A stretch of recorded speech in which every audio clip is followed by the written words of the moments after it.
بكم أعزائي مستمعي ومشاهدي برامج راديو بوير اف ام. عم تسمعونا على التردد 103.5 وتشاهدونا عبر تقنية البث المباشر فيديو لصفحتنا فيسبوك بوير عربي، دائما برعاية مركز شير للتنمية ومؤسسة بوير الإعلامية. وفي حلقتنا الثانية من حلقاتنا الإذاعية والتي خصصت للتسرب الدراسي وعمالة الأطفال، سنتناول متابعينا في هذه الحلقة ظاهرتين قديمتين جديدتين: التسرب الدراسي، ترك مقاعد الدراسة، وعمالة الأطفال. وسنطرح على ضيوفنا الكرام أهم العوامل والمشاكل التي تؤدي إلى ترك الدراسة، التوجه المبكر لسوق العمل، وانتشار الأمية.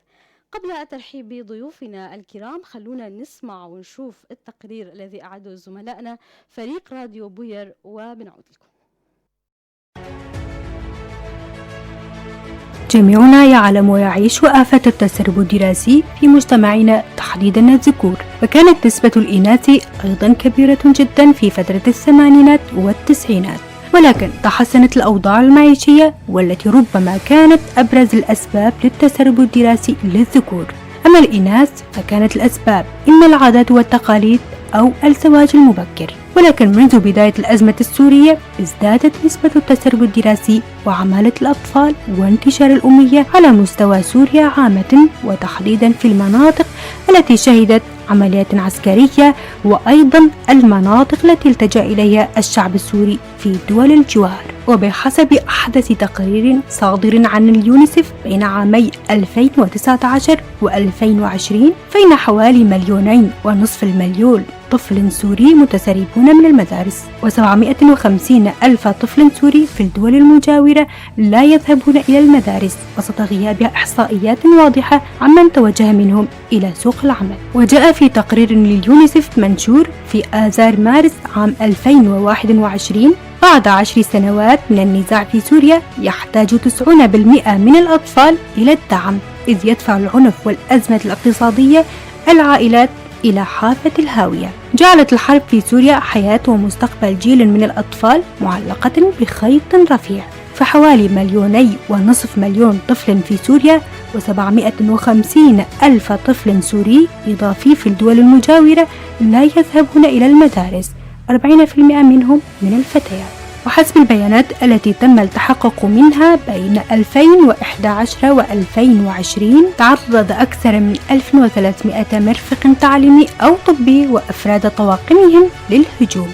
وقد تواجه الأطفال دون سن 10 أعمال مجهدة في مهن متنوعة، تحديدا في المناطق الصناعية، وأيضا في المطاعم والمسابح التي يطول دوام العمل في بعضها إلى منتصف الليل. هنا نود أن نسأل بعد طرح العديد من الأسباب والمشاكل على من تقع المسؤولية: ما هي دور المؤسسات التعليمية، الأسرة، المؤسسات التشريعية لسن قوانين صارمة تمنع التسرب الدراسي وعمالة الأطفال؟ أهلا بكم من جديد متابعينا. خلوني رحب بضيوفي الكرام الموجودين في الاستوديو: الأستاذ ريزان حمو، مدير مدرسة الشهيد هوجر الثانوية مدرسة عربستان سابقا، أهلا وسهلا بحضرتك. والسيد آلان موسى، رب عمل يعمل في مهنة الديكور ولديه ورشة للديكور وأخرى للدهان، أهلا وسهلا بحضرتك. أهلا وسهلا فيكم. أهلا وسهلا. ومعنا عبر الهاتف من مدينة الحسكة الأستاذ الحقوقي خالد جبر، ماجستير قانون دولي عام وناشط في مجال حقوق الطفل، أهلا وسهلا بحضرتك أستاذ خالد. أهلا بكم. أهلا بحضرتك. أهلا بكم ضيوفي الأعزاء مرة أخرى. فاصل متابعينا ونعود لبدء الحوار مع الضيوف.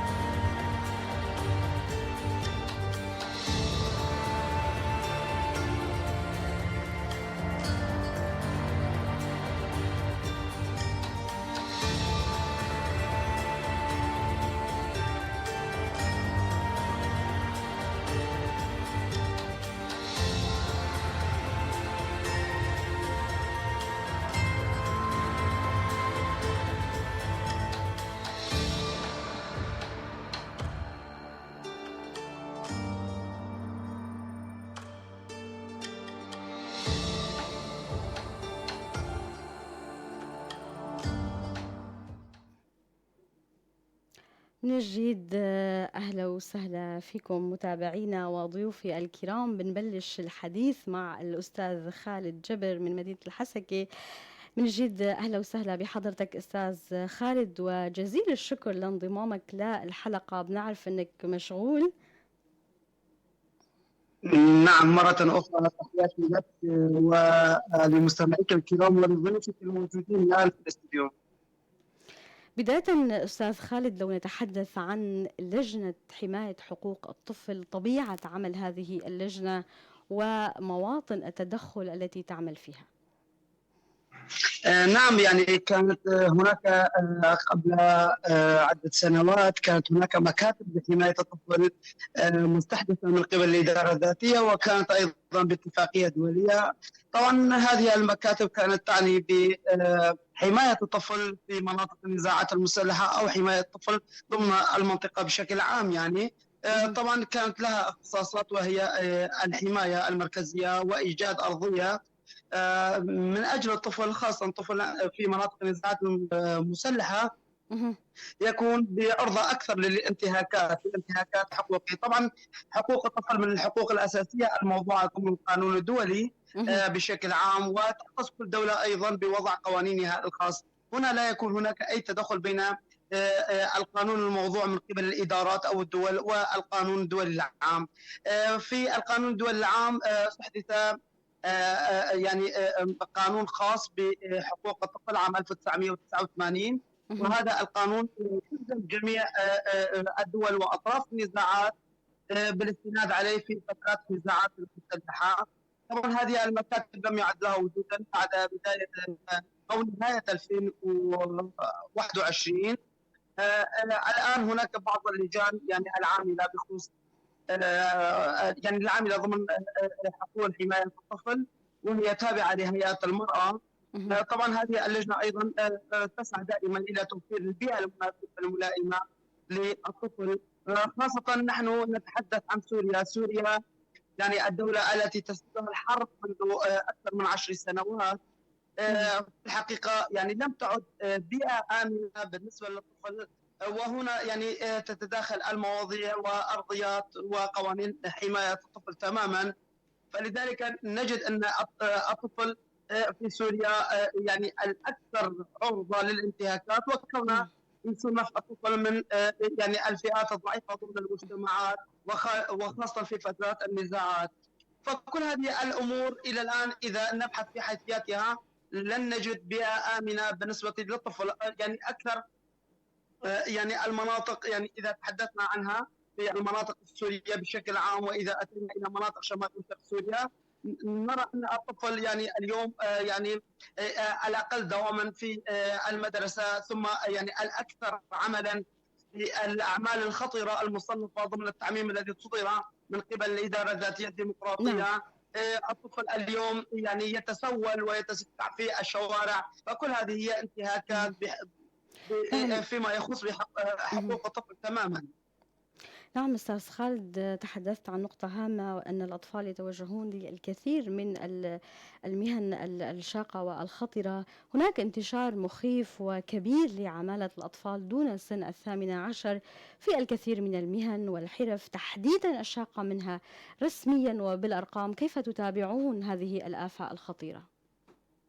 نعم، إذا عدنا قبل عام يعني كانت هناك يعني طبعا بإحصائيات تقريبية وليست دقيقة، نعم. كانت هناك ما يقارب 4000 طفل يعملون في الأعمال التي لا تناسب أعمارهم، وهذا نوع آخر من الانتهاكات بحق الطفل تماما.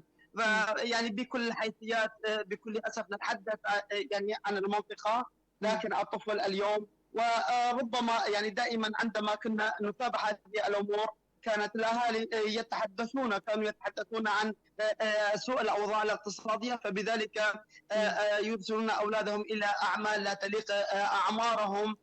وخاصة يعني كنا نشاهد أن من الأطفال الذين يعملون في الأعمال الثقيلة من هم أيضا دون سن 10 تماما. فدائما الأهالي يتحججون بالناحية الاقتصادية، إطلاقا لم يكن الناحية الاقتصادية دافعا أساسيا من استبعاد الطفل من مدرسته وادخاله الى هذه الاعمال.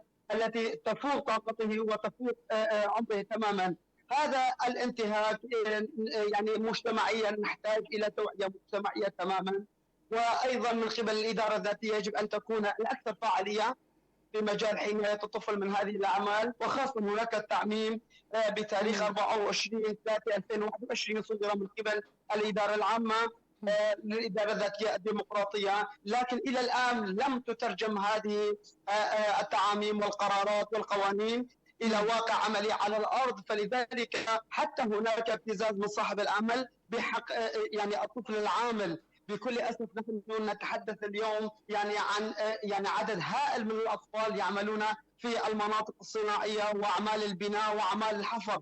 هذه هي انتهاكات يعني الى تاريخ اليوم لم تجد الاداره الذاتيه او اللجان العامله في مجال حقوق الطفل اي اليه لاستبعاد الطفل عن هذه الاعمال واعاده الطفل الى مدرسته. كما الطفل دائما يعتبر هم يعني مستقبل اي مجتمع، مستقبل اي اداره، مستقبل اي دوله تماما.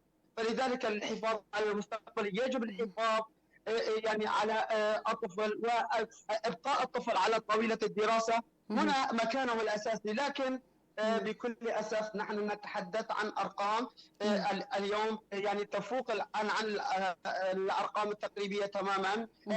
الطفل اليوم نراه في كل مجالات العمل وبدون يعني اي ضوابط اساسيه وبدون الاستناد على التعاميم والقرارات الصادره من الاداره الذاتيه. ايضا ضمن الدوله السوريه هناك ايضا بعض القوانين التي اتيت من اجل حمايه الطفل، لكن ايضا هناك بكل مناطق سوريا هناك انتهاكات تحصل اليوم بحق الطفل في مجال العمل. علاوه الى ذلك الانتهاكات من استخدام الاهالي يعني الضرب وشده تجاه الطفل الذي قد لا يجلب بعض المال في نهايه الاسبوع. لدينا حالات ايضا تابعناها بكل اسف، راينا كيف ان الاهالي حتى يهددون الاطفال بالذهاب الى العمل حتى باعمال قد لا يكون لديه قدره على انجازها تماما. نعم تم سن قانون أستاذ خالد، قانون عمالة الأطفال. ما هي أهم البنود التي تحتوي على حماية الطفل؟ تحدثت عن مستقبل الأطفال، تحديدا مستقبله الدراسي وعدم زجه في العمل المبكر.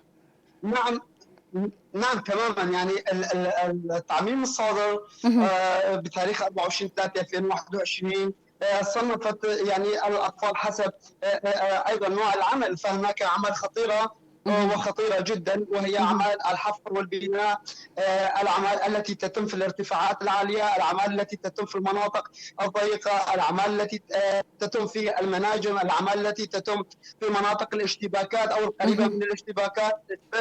كل هذه هي صنفت بالاعمال الخطيره جدا وهي مستندة إلى استنادات دولية. نعم نحن من قمنا بصياغة هذه التعاميم بالنسبة للإدارة الذاتية، وأيضا أعمال التسول أيضا تعتبر من الأعمال الخطيرة جدا. وأيضا صنفت أعمال يمكن مراقبتها ضمن هذه الأوضاع التي تسير فيها المنطقة، وهي يعني يتم فيها مراقبتها وضبطها من قبل لجان حماية خاصة بالطفل، وهي العمل مع الأسرة والأقارب، العمل في المناطق الصناعية، العمل في المحال التجارية. طبعا الإدارة الذاتية حددت سن العمل وفقا للفئات التالية: 1، يمنع عمل الطفل تحت سن 10 منعا باتا. الأطفال بين سن 10 و15 سنة يسمح لهم، لكن أيضا بشروط: ألا يكون نوع العمل من الأعمال الخطيرة جدا يعني كما أسلفناها، وموافقة مكتب حماية الطفل طبعا التي أنهيت أعمالها، وأن تكون هناك رعاية طبية وتقارير عمل. أما الأعمال التي فقط سمحت بها بشكل عام هي العمل في المكتبات والعمل في بعض المجال الإلكترونية كالعمل في مجال اللابتوب والكمبيوترات. هذه الأعمال فقط سمحت بها بشكل مباشر. طبعا الى هذا التاريخ لم تترجم هذا التعميم بشكل واضح على الارض، ولن تلزم صاحب العمل حتى بحماية الطفل العامل لديه تماما. الطفل اليوم عرضة لكل الانتهاكات، طبعا حقوق الطفل مفتوحة على كل الانتهاكات. اليوم الطفل أكثر من يتعرض للانتهاك وتنتهك حقوقه بشتى مجالات الحياة، سواء كانت اجتماعية أو قانونية. طبعا يعني نحن نصنف هذه التصنيفات وفقا للاستنادات التي وضعت بين يدينا وما جرى البحث عنه سابقا. لكن إلى تاريخ اليوم هناك أعداد ضخمة من الأطفال يعملون في المناطق التي لا تناسب أعمارهم تماما. نحن يعني عندما تتابعها اجتماعيا دائما يكون هناك ارتباط بالحالة الاقتصادية، وهذا المؤسف جدا.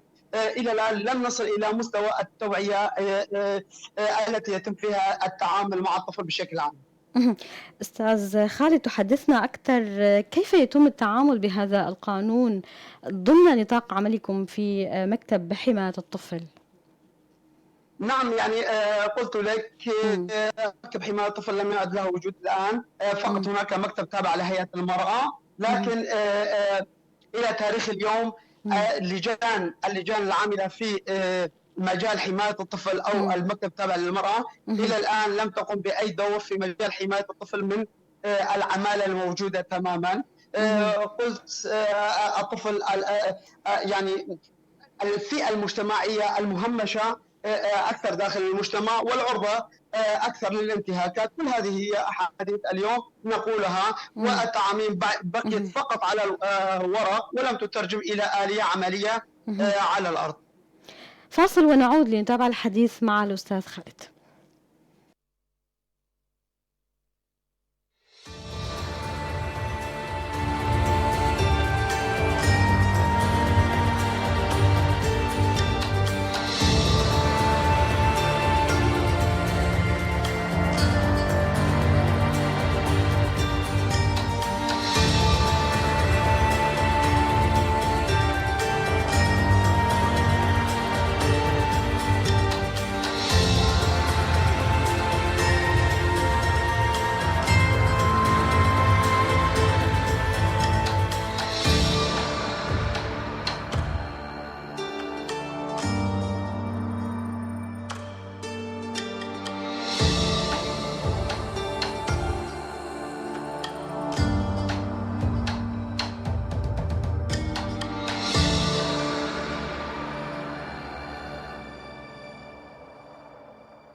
من جديد يسعد مساكم. بنتابع الحديث مع الأستاذ خالد. أستاذ خالد، تحدثنا عن آلية التعامل بقانون عمالة الأطفال ضمن نطاق العمل مكتب حماية الطفل.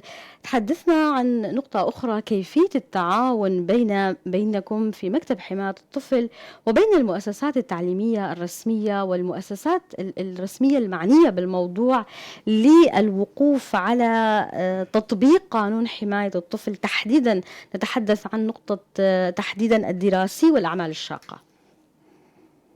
نعم، يعني كان يجب أن يكون أثناء تواجد مكاتب حماية الطفل العمل الكلي مع الهيئات التدريسية وخاصة هيئة التربية والتعليم، لكن لم تحدث أي آلية متواصلة في هذا الخصوص مع هيئة التربية والتعليم، وبقي يعني الطفل عرضة لهذه الانتهاكات. لو كانت هناك علما أن التعميم الصادر من قبل الإدارة الذاتية الديمقراطية بتاريخ 24/3 تلزم كافة هيئات ومكاتب المجلس التنفيذي والإدارات الذاتية والمدنية في شمال وشرق سوريا بمضمون التعميم الصادر، لكن لم يلتزم أي طرف من الأطراف فيما يخص عمالة الأطفال، وبقي الطفل عرضة لهذه الانتهاكات. لو كان هناك تكاتف للجهود بين الهيئات والمكاتب أو اللجان الخاصة بحماية الطفل، لكنا أمام حالة متقدمة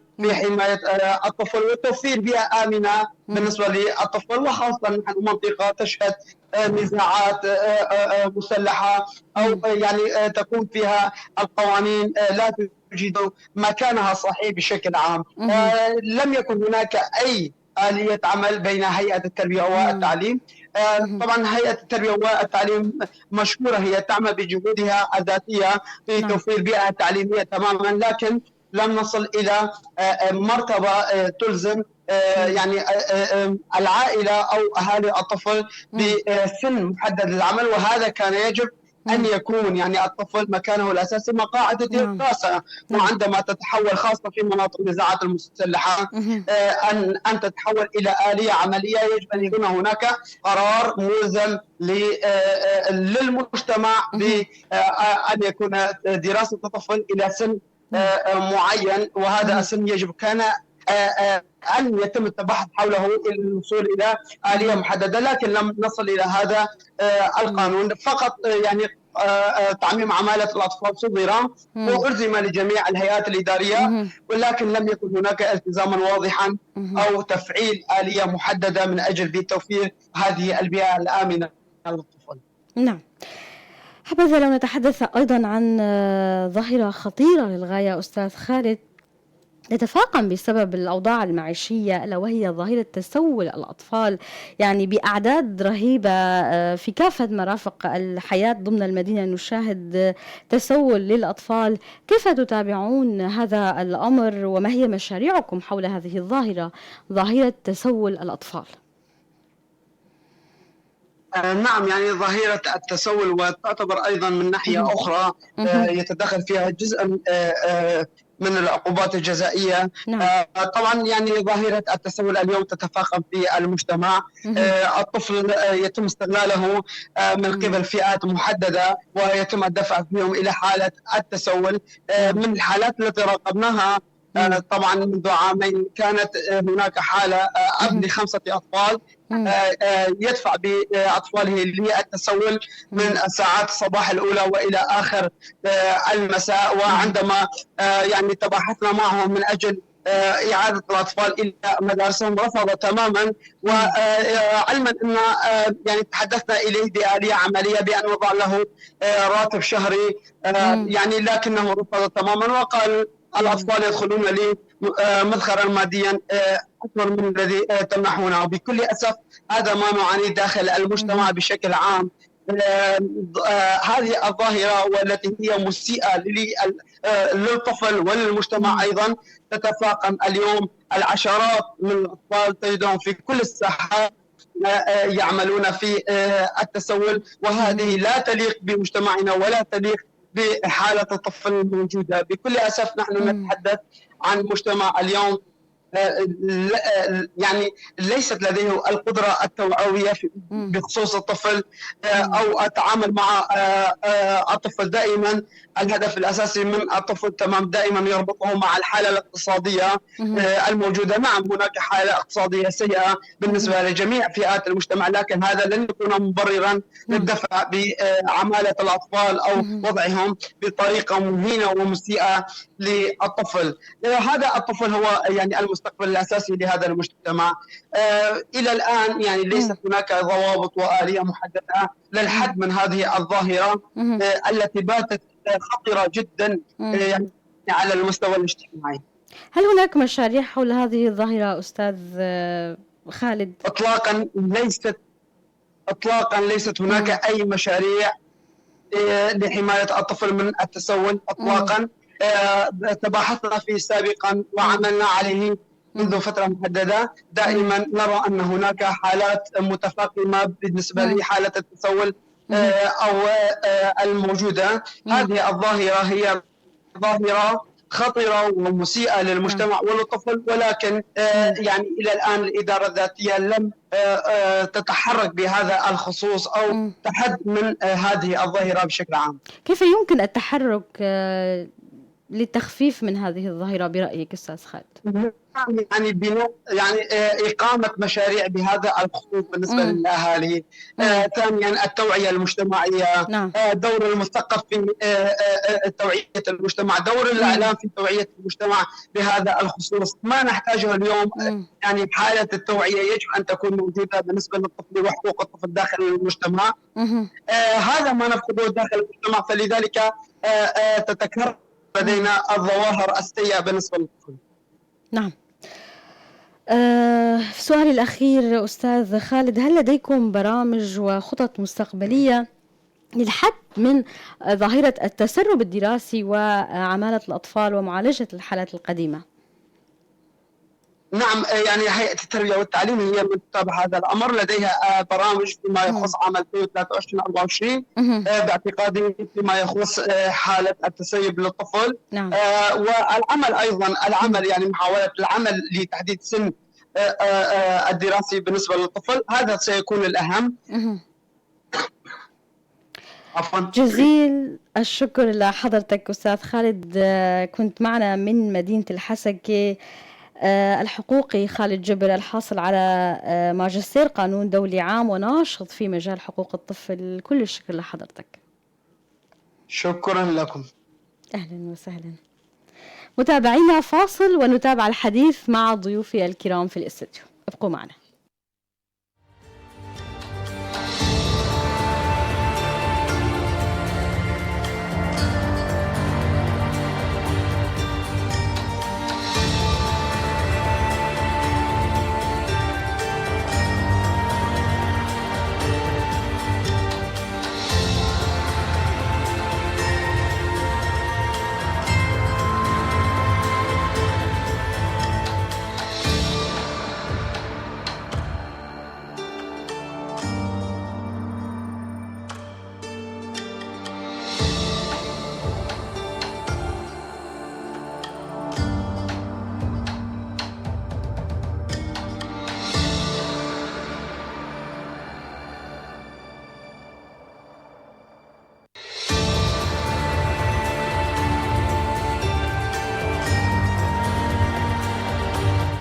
من جديد يسعد مساكم متابعينا. بنكمل النقاش والحوار مع ضيفي في الاستوديو. بداية أستاذ ريزان، أهلا وسهلا بحضرتك مرة جديدة. لو تحدثنا عن أهم أسباب التسرب الدراسي أستاذ ريزان قبل الأزمة السورية والآن خلال الأزمة. أهلا وسهلا فيكم. بصراحة يعني التسرب الدراسي قبل الأزمة كان موجود قبل الأزمة كمان، وهلا كمان متواجد بأكثرية، يعني نسبة أكثر. هناك عدة أسباب لهالتسرب هذا اللي عم يحصل بمناطقنا وبمجتمعنا. يعني السبب الرئيسي هي الحروب اللي حصلت والأزمات، الوضع الأمني والحروب في بعض المناطق التي حصلت أدى إلى تسرب الطلاب من المدارس، تسرب الأطفال من المدارس. كمان هناك أزمة الاقتصادية التي نمر فيها الآن في مجتمعاتنا أدى إلى تسرب الأطفال وإهمال الأهالي، وكمان السبب الرئيسي للتسرب. يعني السبب الرئيسي هم الأهالي. كمان الأهالي بحاجة لتوعية فيما يتعلق بأهمية التعليم وتوجه الأطفال للدراسة. طبعا يعني التوعية لازم يكون للأهالي، لأنه الطفل هو ما بيعرف إنه تسرب من المدرسة إيش نتائجه إيش سلبياته. الأهالي لازم نعمل لجان توعية للأهالي. قد يكون السبب من الأهالي، يعني بعض الأهالي الذين لا يرون أهمية للتعليم. السبب الرئيسي هم الأهالي، هم عدم اهتمامهم بأطفالهم، عدم اهتمامهم بالدراسة، وتوجه أطفالهم وأبنائهم إلى العمل. طبعا هناك بعض العائلات هم بحاجة، يعني بأزمة اقتصادية وبحاجة إلى مردود أو دخل، ولكن هناك بعض العائلات وضعوا أولادهم في خدمة العمل. يعني نقدر نقول انه هن مو بحاجه كمان، يعني في بعض العائلات مو بحاجه انه يعمل اولادهم كمان، بس عم يطلعوا على اللي حواليهم في المجتمع اللي حواليهم او في المناطق اللي حواليهم، انه كل ابناء المنطقه عم يشتغلوا عم يعملوا ووضعهم صار كويس، هن كمان عم يبعتوا اولادهم يطلعون من المدرسه ويبعتون للعمل. يعني ممكن يكون في ثقافة مجتمع محلي بمكان ما بحارة مضبوط، ما في بمدينة ثقافة ما المجتمع المحلي هن يؤثر اللي على أثر على التسرب اللي صار في بعض المناطق. ولكن النسبة الأكثر في تسرب الأطفال هو الوضع الاقتصادي لتلك العائلات. برأيك السيء. أستاذ ريزان، أي فترة تحدثنا عن بشكل عام قبل الأزمة والآن في فترة الأزمة تسرب دراسي، تقول الآن أكثر يكون هناك في تسرب دراسي، أي فترة هي أكثر الفترات ازدادت حالة التسرب الدراسي برأيك؟ بعد الأزمة السورية مباشرة ازدادت نسبة التسرب من المدارس، وحتى الآن ما زال التسرب موجودا وبنسب عالية جدا.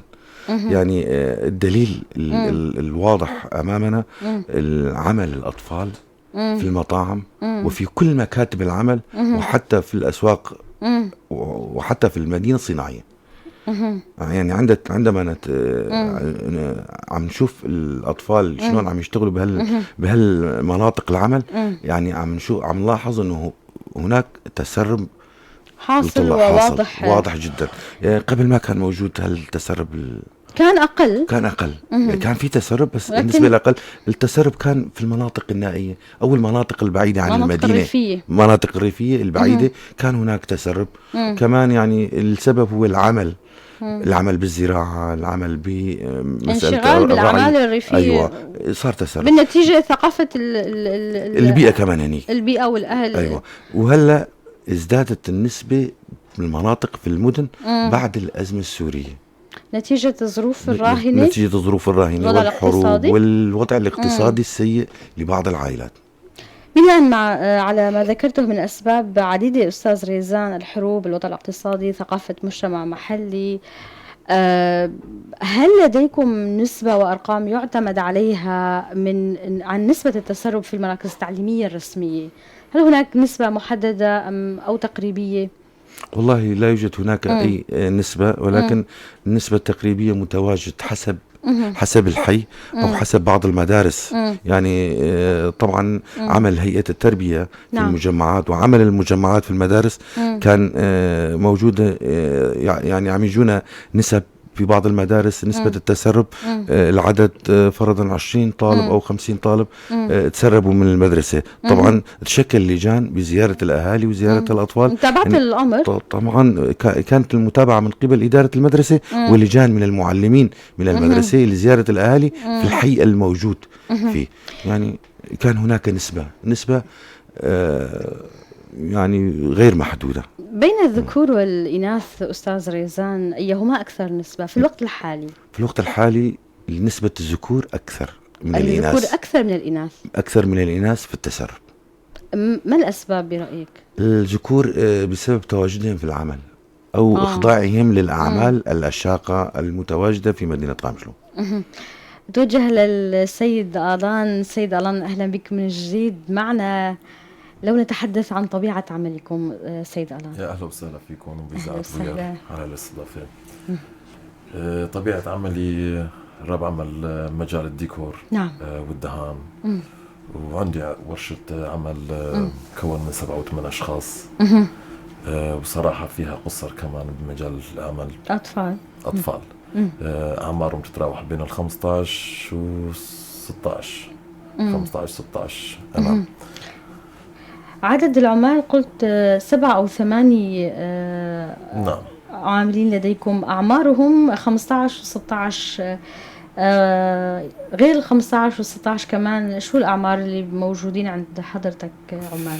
في عمال بتتجاوز أعمارهم من فوق 20، بيبتدئ من 15 سنة أعمارهم؟ نعم. وللحد 40. طبيعة العمل سيد آلان التي يتم تكليف الطفل العامل لديكم؟ هلا بصراحة نحن بمجال عملنا بمجال شغلنا يعني حكينا، شفنا الروبورتاج وشفنا كلام الأستاذ وكلام الأستاذ خالد من حسكة. طبيعة عملنا يمكن يختلف شوي عن ما بيصير بالطفل بالمنطقة. يعني طبيعة عملنا فيك تقولي إنه شغل خفيف، يعني ما بتأثر على الطفولة. يعني مثل ما قال الأستاذ إيجابية، إيجابية. بنتابع الحديث معك طبيعة العمل التي يتم تكليف الطفل العامل لديكم. بنطلع لفاصل متابعينا وبنكمل الحديث مع ضيوف الكرام.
مجددا متابعينا بنكمل مع السيد آلان. كنا نتحدث سيد آلان عن طبيعة العمل التي يتم تكليف الطفل العامل لديك.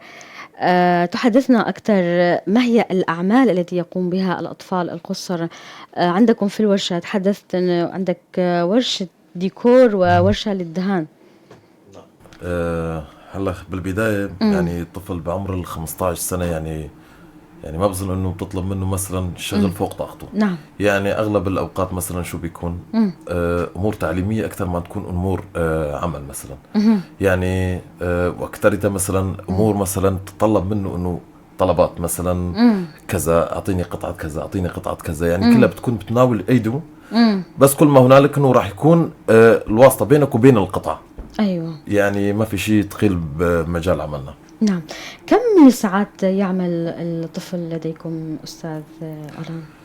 هلا احيانا بتتراوح التوقيت من بين 9 صبح لل4 المساء، والتوقيت الشتوي احيانا بيكون اقل من هيك. نعم. اقل بكم ساعة تقريبا؟ اقل بساعتين تقريبا. بساعتين تقريبا. متابعينا خلونا نستمع للاستطلاع الذي أجروه زملائنا فريق راديو بوير حول ظاهرتين، ظاهرة عمالة الأطفال والتسرب الدراسي. خلونا نستمع لآراء الأهالي وبنرجع نكمل الحديث مع الضيوف الكرام. بصراحة مشان موضوع تسرب الأطفال وهروبا من المدرسة صار أكثر انتشار بمناطقنا، والسبب لأن ما في رقابة وتجديد على هالموضوع. من قبل مثلا أبسط شيء إذا كنت تجيب عنامي متدنية الإدارة بتتواصل مع الأهل وأولياء الأمور، بس هلا مو هيك. كمان بخصوص عمالة الأطفال يعني منتشرة كتير بشكل مو طبيعي بمناطقنا، وهالظاهرة يعني كتير كتير كتير تخوف، وضروري يتم حلها والقضاء على هالظاهرة، لأن من حقوق الطفل التعلم وممارسة هواياته. قديما كانت للرقابة وجود، أي أن المدراء يتصلون بالأهالي في حال حدوث أي تسرب ويعاقب الطفل عقابا شديدا، ولكن الآن نرى بعض الحرية أو الكثير منها التي قد أفسدت الملايين من الأطفال وفتحت لهم باب التسلية والهروب عن قصد متى ما شاءوا. بالطبع هذا التسرب له آثار سلبية في المستقبل على الطفل. أولا سيدمر مستقبله، كون العمالة تجعله يعمل بدل أن يدرس، والكثير منهم نراهم يبيعون المناديل والصابون، ومنهم من يعمل أعمالا شاقة كالصناعة التي هي كفيلة بأن تؤذي الأطفال. أتمنى وجود حل جذري، أو يجب أن يكون هناك حل جذري لهذه المشكلة، لأن من حق الطفل أن يتعلم ويلعب ويمارس هواياته ويحقق طموحاته. بالنسبة لهروب الطلاب من المدارس، أعتقد أن السبب هو كثرة الطلاب في المدارس وعدم قدرة الكادر التدريسي على ضبط الأمور بشكل كامل، واللامبالاة من قبل بعض الأهالي وأما بالنسبة للأطفال الذين يعملون في المحلات الصناعية وغيرها، فالسبب الرئيسي لذلك هو الوضع المعيشي الصعب، ولأن مستقبل الأطفال للدراسة مبهم بسبب الظروف الحالية التي تمر بها البلاد. يعود ظاهرة انتشار العمالة في منطقتنا وفي مناطق شمال شرق سوريا بشكل عام إلى تسرب الأطفال من المدارس أو عدم اهتمام الأهالي بالمدارس نتيجة الضغوطات الاقتصادية أو نتيجة عدم اهتمام المدارس بالأطفال ونتيجة رداءة التعليم. طبعا ظاهرة يعني هروب الأطفال من المدارس هي يعني عائدة لعدة أسباب، طبعا منها أسباب تعود لمسؤولية الأسرة في توجيه أطفالهم وفي توعية أطفالهم من هذه الناحية، ومن الناحية الأخرى من الممكن أن يكون طبعا السبب يعود إلى يعني الكادر التدريسي أو حتى إدارة المدرسة نفسها، وهذا طبعا بالتالي يعطي نتائج سلبية جدا على الطالب نفسه. فهو الطالب يعني حينما يبتعد عن المدرسة سيملأ هذا الفراغ بأشياء أخرى، يعني بحكم أنه غالبا لن يعود إلى منزله وسيكون له أماكن أخرى طبعا غير مرغوب بها، يعني يشجع على مسألة تعاطي المخدرات ويشجع على مسألة السرقات وإلى التشرد أيضا، وهذا طبعا يعني يؤدي إلى التشرد بشكل عام. إلى جانب هناك ظاهرة أخطر، يعني هناك أطفال الآن يقتاتون من القمامة في الشوارع وغالبيتهم دون السن الخامسة عشر. هؤلاء الأطفال طبعا هم ضحية هذه الأزمة التي انعكست على الواقع المعيشي وعدم استطاعة أهاليهم في متابعة دراستهم، هذا من جانب. ومن جانب آخر طبعا يعود إلى الوعي أيضا، وعي الأسرة. يعني هناك حالات من الممكن أن يكون لهم إمكانية ولكن هناك قلة في الوعي من استمرارية أطفالهم في التعلم، وبالنتيجة هم يرون أن يكون له مستقبل مهني أفضل من الدراسة. هذه الرؤية طبعا يعني تعكس حالة خطيرة على الطفل، إلى جانب أن يعني المناطق الصناعية يعني الطفل لا يوجد من يهتم بالطفل ومن يهتم بتوعيته وأيضا بنيته الجسدية لا تتحمل الأعمال الشاقة، وهذا طبعا هذه ظاهرة خطيرة وبالضرورة معالجتها. بنكمل مع ضيوفنا متابعينا من جديد. يسعد مساكم أستاذ ريزان، كمدير لمؤسسة تعليمية رسمية، كيف تتم متابعة حالات التسرب من قبلكم؟ هل لديكم برامج ورؤى لأجل تشجيع الأطفال للعودة لمقاعد الدراسة؟ كمدير مدرسة أو كمعلم في المدرسة بصراحة هناك إجراءات كثيرة حصلت في المدارس، خاصة في مدارسنا في شمال شرق سوريا وفي منطقتنا منطقة قامشلو، كوني كنت مديرا للمجمع التربوي. نعم. وهذه الحالات أصدرنا بعض القرارات إلى المدارس في ذاك الوقت منذ 3-4 سنوات. كان هناك في المدارس لجان لمتابعة أمور الطلاب ومتابعة الأهالي وزيارة الأهالي حول حالات التسرب. ولكن كما قلت في بداية اللقاء أن السبب الرئيسي لتسرب الأطفال هم الأهالي. لم يكن هناك تعاون. لا، لم يكن في بعض الطلاب يمكن رجعوا إلى قواعد الدراسة عن طريق الحوار والنقاش مع الأهالي، ولكن هناك الكثير لم يرجعوا لأن الأهالي هم الذين يشجعون أبنائهم على ترك الدراسة والتسرب والعمل. هاي الحالة طبعا لما عم بقول يمكن النقص من الأهالي طبعا على الأهالي اللي حاولوا إبعاد أبنائهم وأطفالهم عن المدارس.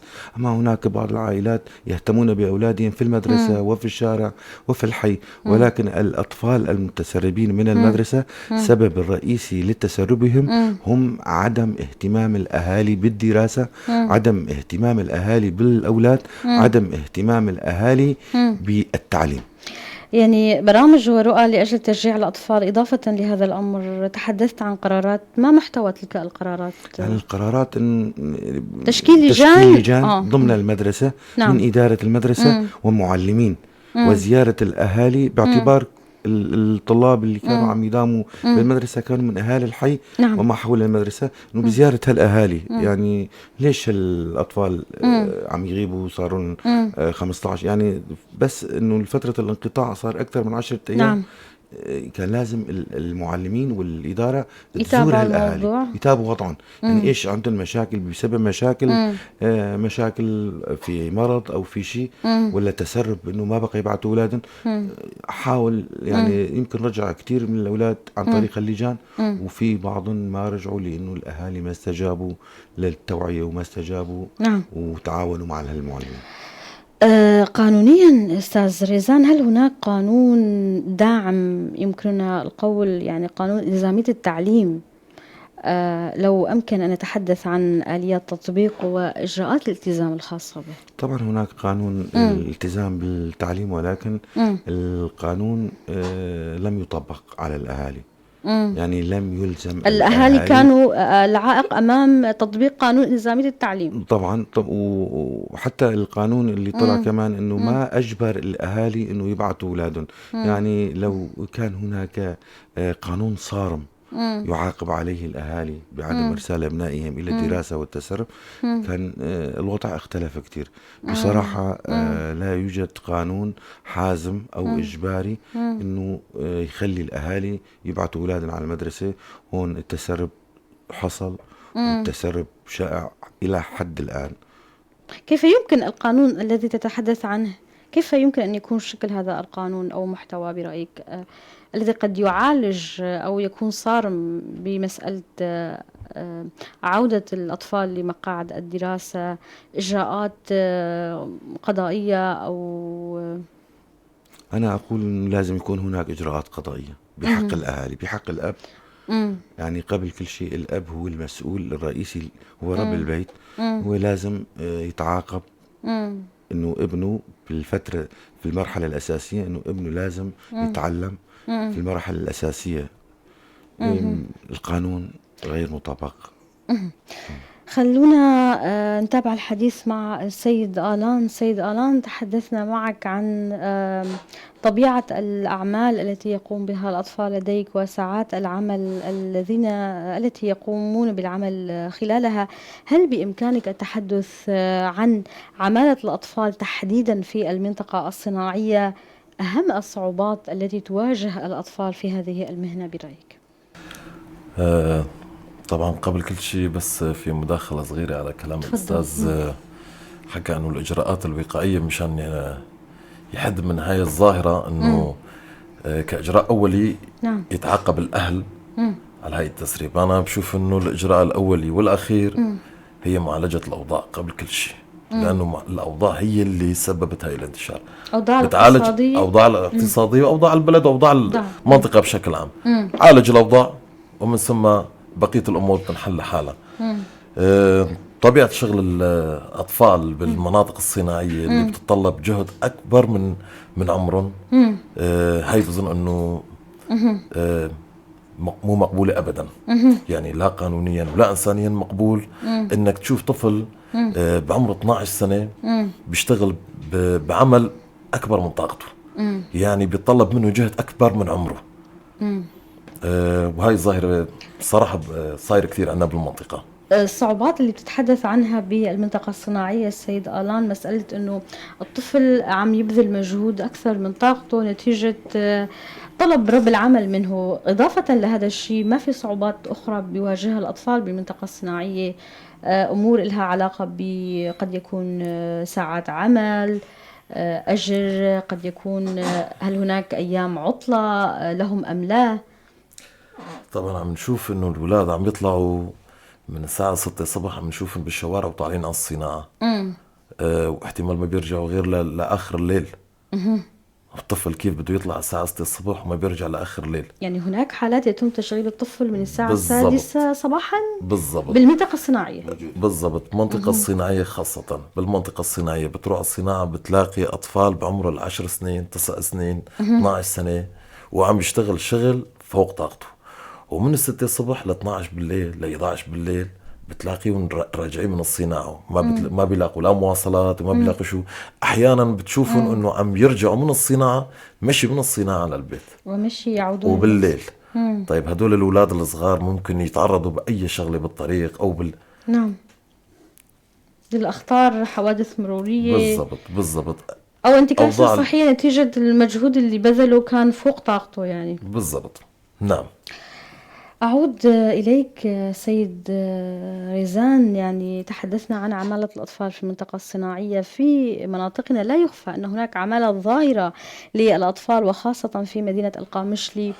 برأيك الأخطار التي يتعرض لها الأطفال أثناء العمل، تحدثنا عن بعض الصعوبات، ما هي الأخطار التي يتعرض لها الأطفال أثناء العمل؟ هل هناك تدخلات إجرائية محددة تعوض الفاقد العلمي والتربوي لهذه الفئة العاملة من الأطفال؟ أتحدث هنا كتدخلات رسمية من هيئة التربية والتعليم. لا يوجد أي تدخل في تلك الأمور. أما حالات العمل الشاقة التي يبذلها الأطفال في المدينة الصناعية، نحن نتكلم عن المدينة الصناعية لأنها المدينة الأكثر خطرا وتزايدا لعدد التسربات وعدد أعمال الأطفال الذين يعملون هناك. السبب الرئيسي لماذا المدينة الصناعية؟ المدينة الصناعية هناك نسبة كبيرة بين الأطفال يعملون برأس مال أو بأجر متدنية جدا جدا. لن يعمل أي أحد بهذه الأسعار أو بهذه الأجور. بين قوسين يتم استغلال الطفل بالمنطقة الصناعية. بالمنطقة الصناعية. يعني تقدروا أو أتمنى أن المنظمات أو اللجان تتشكل لجان حماية الطفل وتزور المدينة الصناعية وتعمل نسبة الأجور اللي عم ياخذها الأطفال شلون هي أجور متدنية. يعني رب العمل في المدينة الصناعية بصراحة عم يستغل صغر العمال وطفولتهم بأسعار متدنية جدا، مع أنه عم يعملوا عمل فوق طاقتهم بأكثر من 10 درجات. أيضا يعني ذكر الأستاذ ألان أنه ساعات العمل من الصبح لآخر الليل فعلا موجودة. الظاهرة هي موجودة بالمدينة الصناعية وتقدروا تزوروا الصناعة وتشوفوا الأطفال من الصبح لآخر الليل عم يداوموا، يمكن عم يتغدوا هنيك ويمكن يتعشوا هنيك كمان.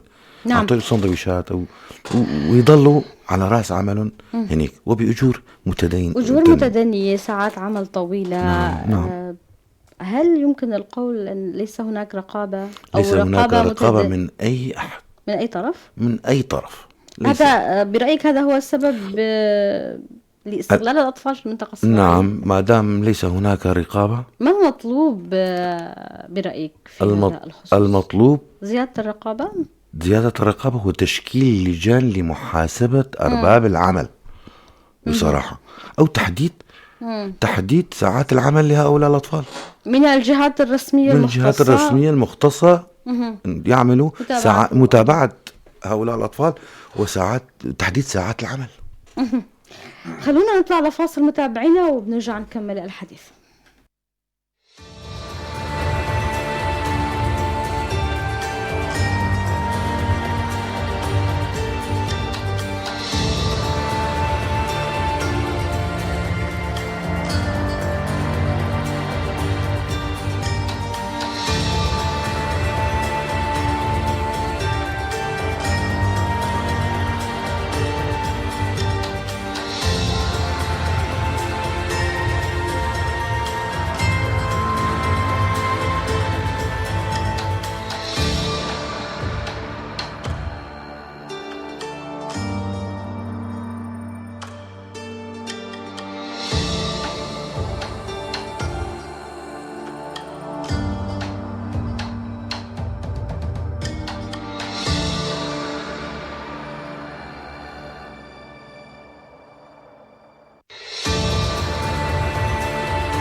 بنكمل الحديث مع ضيوفنا متابعي بوير اف ام. تحدثنا استاذ آلان مع الأستاذ ريزان عن أهم الأخطار التي يتعرض لها الأطفال أثناء العمل. تحدثنا عن المنطقة الصناعية.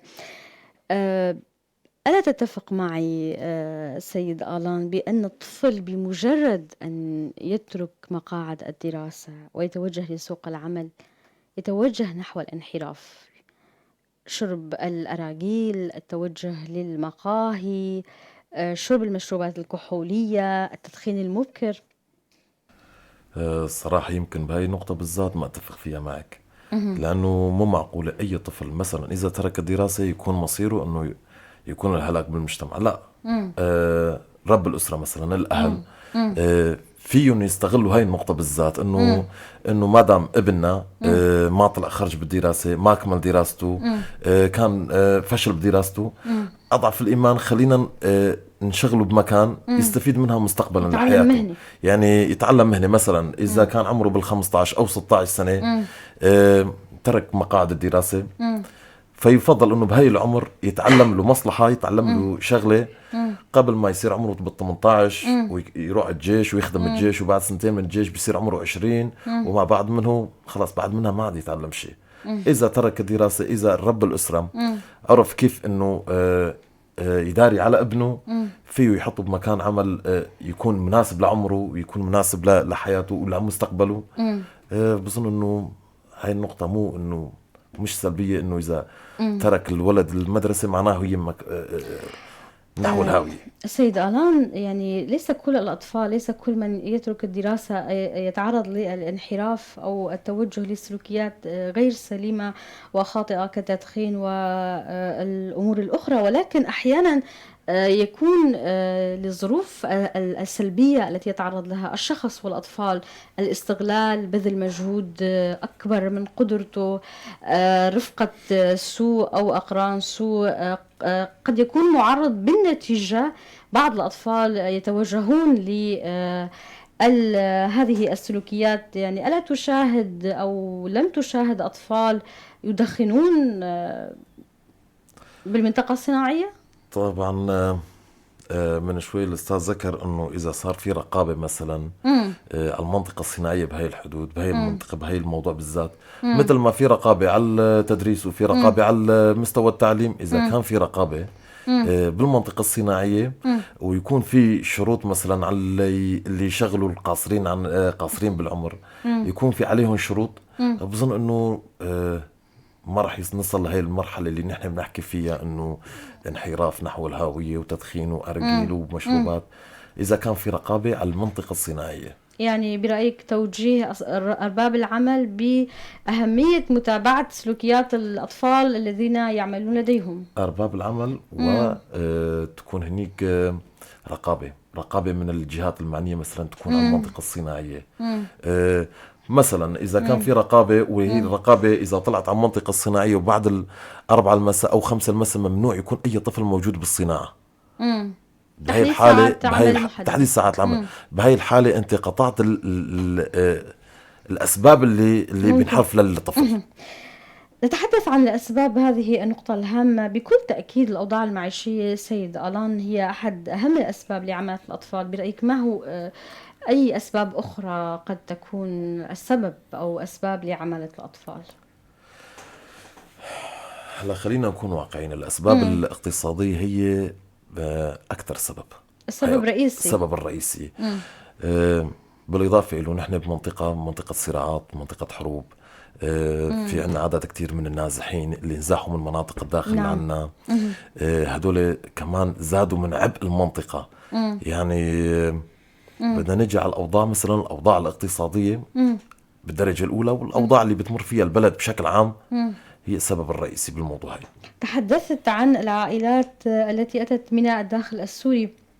برأيك من هم الأكثر نسبة بعمالة الأطفال؟ أطفال المنطقة أم أطفال الداخل السوري الذين التجأت عائلاتهم بسبب العمليات العسكرية في مناطقهم؟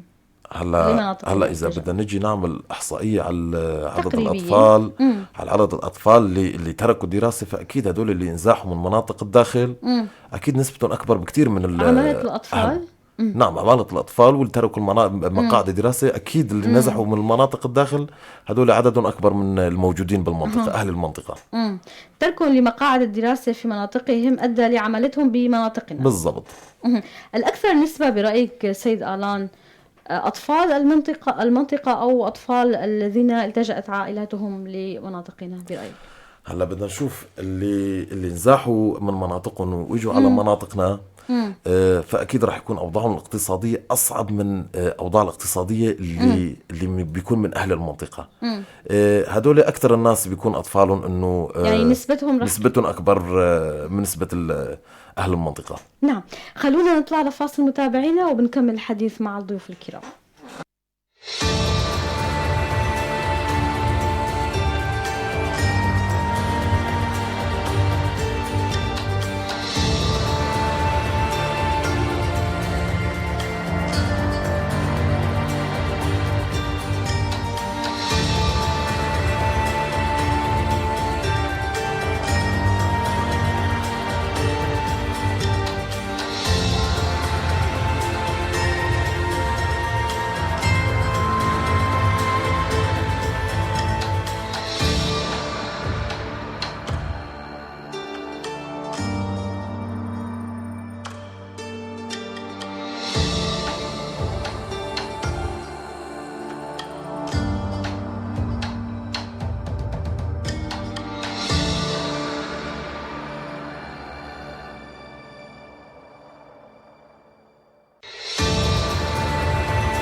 بنكمل الحديث من الجديد. يسعد مساكم متابعي بوير اف ام. استاذ ريزان، هناك قانون صادر عن لجنة حماية الطفل، تحدثنا قبل قليل مع الأستاذ خالد، ينص هذا القانون على مواد معينة تحدد وتنظم معايير لعمالة الأطفال. هل أنت على علم بهذا القانون؟ هل هناك من تعاون بينكم وبينهم؟ طبعا قانون حماية الطفل موجود، ولكن كما قلت هي أول الأستاذ خالد أيضا ذكر بأن القانون ما زال حبرا على ورق في مناطقنا. في مناطقنا لم يطبق أي شيء في مسألة حماية الطفل، ولكن يعني أستطيع أن أقول يجب على الإدارة الذاتية أو هيئات المعنية بالتربية والتعليم في الإدارة الذاتية للشمال وشرق سوريا بإدراج قانون لحماية الطفل من كافة المشاكل والصعوبات التي تمر فيها. وطبعا يجب تحديث هذا القرار والعمل على تشكيل لجان لتنظيم وتحديد ساعات عمل هؤلاء الأطفال الذين يعملون بسبب الظروف المعيشية، وأيضا عدم استغلالهم من قبل أرباب العمل.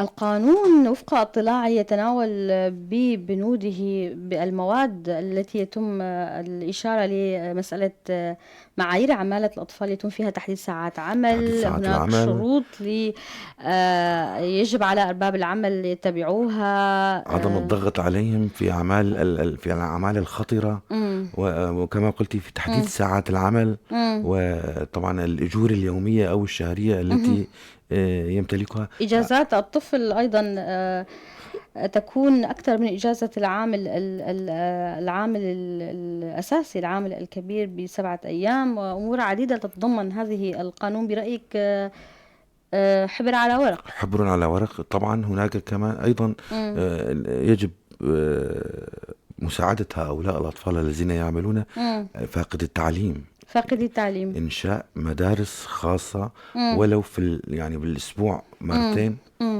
يعني يومين أو 3، خاصة يكون أيام العطلة الموجودة فيها بعد تحديد ساعات العمل. طبعا لما يتحدد ساعات العمل هذا الطفل ما راح يتعب باليوم.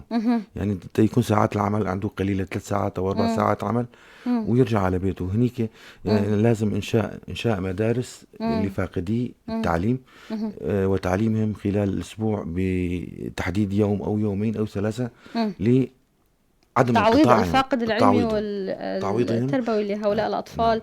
الفئة العاملة من الأطفال، أنت تقترح أن هذا اقتراح طبعا للإدارة تتوجه به للجهات المعنية وفي الإدارة الذاتية بإنشاء مدارس خاصة لفاقدي التعليم وتحديد بعد تحديد ساعات العمل والرقابة ومتابعة للأمر. أتوجه بالسؤال الآخر للسيد آلان. سيد آلان، بموضوع قانون عمالة الأطفال، هل علمت بقانون ناظم لعمالة الأطفال الصادر عن لجنة حماية الطفل؟ هل يمكن برأيك أن يحسن هذا القانون من واقع العمل الذي يعيشه الأطفال؟ هل هناك من تدخلات يقوم بها أصحاب السلطة لتحسين واقع هؤلاء الأطفال؟ هلا أنا بعتقد أنه يعني قد ما كان الأوضاع اللي بتمر فيها سوريا والمنطقة صعبة، نعم، وبتكون الشغلات الضرورية بالحياة تكون شغلات ثانوية ومهمشة، يمكن الإنسان فيه يتغضى النظر عنها. نعم. بس أنه حقوق الطفل ونشوف انك طفل بيستغل من قبل بعض الناس، بظن انه هدول خطوط حمر عندنا وعند كل البشرية. نعم. جريمة انك تشوف طفل عم يستغل من قبل ناس، طفل ويستغل. بتمنى انه يجي الايام اللي بنشوف انه هذا الطفل بياخذ حقوقه. نعم. سواء التعليمية سواء الاقتصادية مثلا، يكون له حق بالعمل، انه عم ياخد مقابل عمله مثلا مورود اقتصادي يساعد فيه اهله او يساعد فيه اهل بيته، ويكون رقابة على توقيت ساعات الدوام عندهم. بالنهاية هذول مستقبلنا. نعم. برأيك يعني إذا ما تم تطبيق القانون ولم يكن حبر على ورقة بحسب الآراء الواردة في الحلقة، هل سيحسن هذا الأمر من واقع الأطفال، الواقع الذي يعيشه الأطفال العاملون وتدخل من أصحاب السلطة؟ هل سيحسن من واقعهم برأيك؟ شيء أكيد. أي خطوة باتجاه تحمي الطفل هي مو غلط، حتى لو اتطبق منه جزء بسيط. نعم. فهي مو غلط. خطوة بخطوة. بالنهاية مثل ما قلت هدول رح يضلوا مستقبلنا. الطفل يجب أن يكون في المدارس ويلعب وليس في الأسواق يعمل ويستغل. متابعينا خلونا نطلع لفاصل وبنعود معكم.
ضيوفي الكرام، حلقتنا بالنهاية، هل تود أي كلمة أخيرة تضيفها أستاذ ريزان؟ تفضل.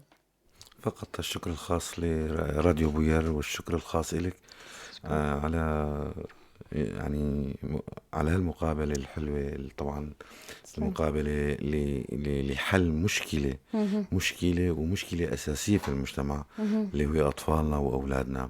أتمنى من الجهات المعنية العمل على تشكيل لجان وبأسرع وقت لاستخراج قانون يحمي الأطفال من التسرب، يحمي الأطفال من العمل، ويحمي الأطفال من الاستغلال. سيد آلان، تحب تضيف شيء؟ تفضل. طيب الأستاذ ريزان ذكر اللي ما كنت بدي أقول له إياه. بالنهاية ذكرت من شوي إنه هدول الأطفال هن مستقبلنا بالحياة، وقدر الإمكان قد ما فينا نربيهم تربية صالحة، لأنه هدول راح يكونوا مستقبلنا. وبنتشكر إذاعة بوير على هاي الاستضافة وتسليط الضوء على هاي النقطة بالذات، لأنه هي بالضبط اللي بنعانيها بمجتمعنا. نعم، في الختام لا يسعني متابعينا إلا أن أشكر ضيوفي الكرام الأستاذ ريزان حمو مدير مدرسة شهيد هوجر عربستان سابقا. جزيل الشكر لحضرتك أستاذ ريزان، وجزيل الشكر لحضرتك سيد آلان موسى، رب عمل يعمل في مهنة الديكور، لديه ورشة للدهان وورشة أخرى للديكور. جزيل الشكر لحضرتك ومشاركتكم. أكيد الشكر للأستاذ خالد جبر الحقوقي اللي انضم معنا للبرنامج عبر الهاتف من مدينة الحسكة، ماجستير قانون دولي عام وناشط في مجال حقوق الطفل. والشكر موصول لكم متابعي ومشاهدي بوير FM. كانت هذه الحلقة الثانية من حلقاتنا الإذاعية. انتظروني في الخميس القادم وحلقتنا الثالثة، وهذه الحلقات برعاية مركز الشير للتنمية بالتعاون مع مؤسسة بوير الإعلامية. كل السلام لكم مني شف حسن، بأمان الله.